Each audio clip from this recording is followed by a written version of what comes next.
দীর্ঘ প্রায় ৬ বছর পর নিজ জন্মভূমি নীলফামারীর সৈয়দপুরে গেছেন বিএনপি চেয়ারপারসনের উপদেষ্টা বেবী নাজনীন। ব্ল্যাক ডায়মন্ড খ্যাত এই সঙ্গীত শিল্পীকে বরণ করে নিতে সৈয়দপুর বিমানবন্দর ছিল মুখরিত। দীর্ঘ সময় পর নিজ মাতৃভূমিতে পৌঁছে আবেগে আপ্লুত হন এই সঙ্গীত শিল্পী।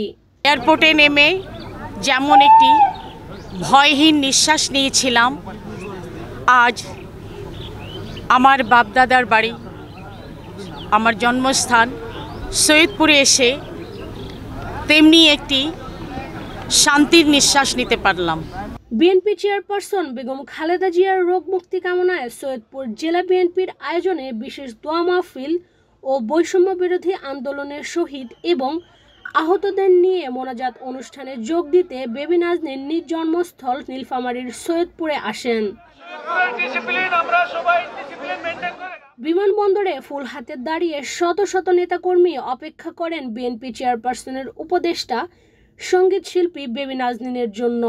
বিগত আওয়ামী লীগ সরকার আমলে কয়েকবার আটক ও গ্রেফতার হন বিএনপির কেন্দ্রীয় নেত্রী বেবী নাজনীন।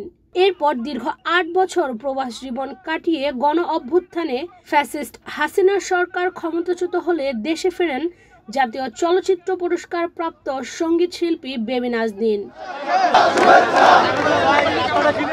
নিজ মাতৃভূমি নীলফামারীতে আসার খবরে বিমানবন্দরে জড়ো হন বিএনপির স্থানীয় নেতাকর্মীরা। তাদের দাবি, আগামী দিনে বেবী নাজনীনের নেতৃত্বে দল আরও সুসংগঠিত হবে, উন্নয়ন হবে এলাকার।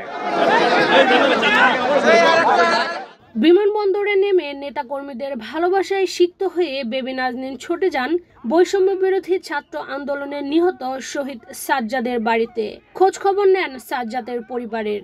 এ সময় আন্দোলনে নিহত সকল শহীদদের রুহের মাগফিরাত কামনা করে দোয়া অনুষ্ঠিত হয়।